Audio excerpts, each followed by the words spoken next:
The Republican Party is just simply a cult of personality at this point. John Cornyn was a pretty conservative guy who had been broadly loyal to the president, but he wasn't as blindly loyal as Ken Paxton was and is, and that's all that matters. If you vote with this guy 99% of the time, it's not enough. And I think, Trump is looking for more people who normalize his corruption. And Ken Paxton is probably going to be the most corrupt guy on the Senate ballot for Republicans. And, there's no shame in that today in the Republican Party. So, yeah, it's unfortunate that the Republican Party today is devoid of ideas. It doesn't care about policy. The only thing that matters is loyalty to Trump, to the extent that they have nominated somebody in Texas who is, essentially a world-class criminal who's going to be on the ballot there. David Drucker just said earlier that Ken Paxton was the most corrupt politician he's ever covered in his 20 years of reporting. Yeah, which drew some gasps here at the table, but it's probably right. So let's talk about that slush fund that we just came in here. There were some Republicans standing up to this. Is there a mechanism where it can be defeated? On your side of Pennsylvania Avenue. Are you talking about the slush fund for cop beaters? That's the ones, including those who were cop beaters, convicted by a jury of their peers for beating up cops. And also, there's a concern with flagpoles, American flag, with tasers, right? And so Republicans and Donald Trump want to pay with the slush fund millions of dollars to people for beating up cops. Yes, and also people fear it could give a permission structure to do it again down the road. Yeah, so I think that's maybe one of the most important pieces of this. I mean, the signal is clear. If you beat up cops, not only do you get away with it, not only do you serve no prison time, you're going to get paid, not just like $20 or $40. You're going to get paid millions of dollars to beat up cops only if you beat up cops in service of the president's political agenda. This is happening 6 months before an election in which the president is destined to lose unless he engages in potential violence at the polls. Here's the sign. If you go and kick the crap out of election workers at a poll, this is what we're talking about. You might get not only immunized, but rewarded by this president. If you beat up cops or poll workers, the message is very clear. Donald Trump will not only pardon you, he will also pay you for doing this to police officers. And here's the other piece of this. This scheme has no potential end to it, because what he's doing here is just reaching his hand in the Treasury and scooping that money out and putting it into his personal control. He did it by essentially suing himself, right? He sued the IRS. He settled out of court with himself for an amount of money he made up. He could do this in every agency in the federal government. He could sue every single department, sue out of court for a couple $1 billion and put it in a fund for any purpose that he wants. So all the schemes are outrageous, but this one is at the top of the list, which is why Republicans are, for the time being reluctant about endorsing it. They sent us home for this week because they didn't want to take a vote that we were going to make them vote on to cancel, essentially prohibit him constructing this fund. And we'll see what happens when we get back. There's also the issue of self-dealing, the Trump family and people around Trump making a lot of money off the presidency. A Kazakh mining company tied to President Trump's family is raising new ethics questions.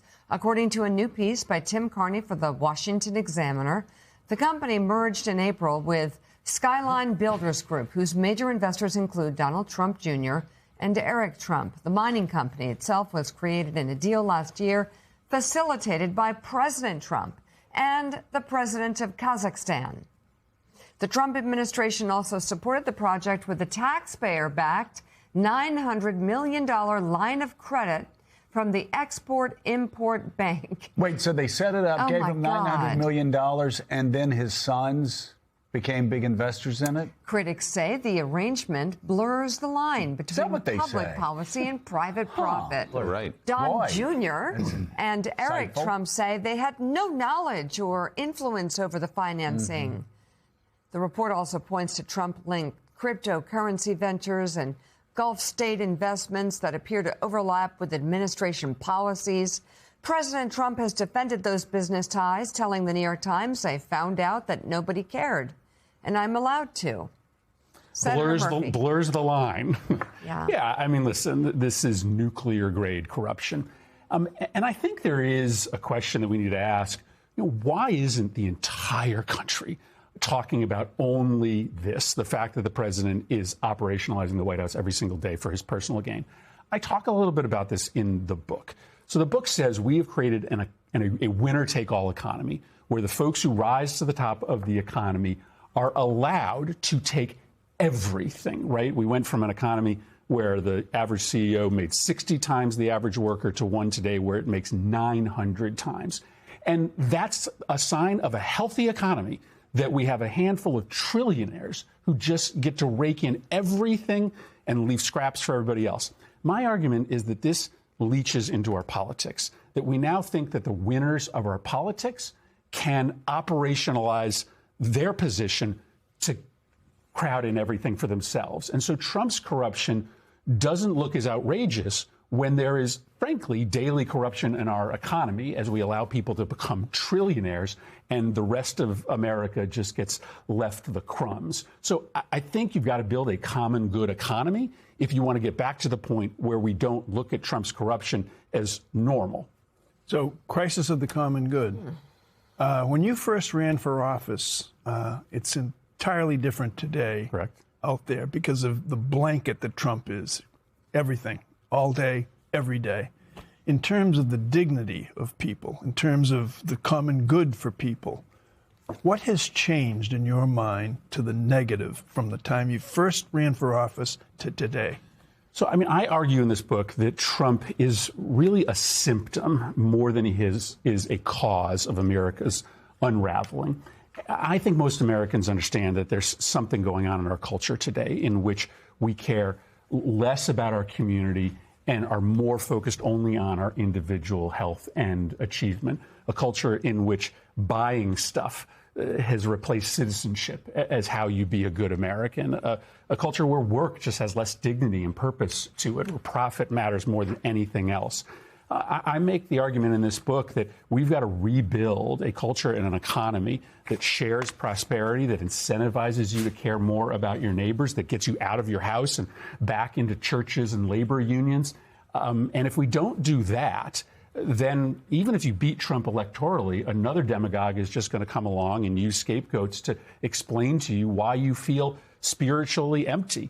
But if we build a culture and economy that connects people again through institutions, that regulates the technology to get them off their phone, that creates an economy where when you go to work, you don't feel just like a pawn for somebody else's profit extraction, you feel value in that work, then I think we have a better chance to move on beyond these scapegoat divisive politics. So one of the reasons why it's hard not to focus on just one thing is that there's a lot going on. I want to bring you now to the detention facilities, the ICE raids, and I think in terms of the entire situation, one of the area where those who believed what is happening right now with these deportations is wrong, there was hope found in the court system.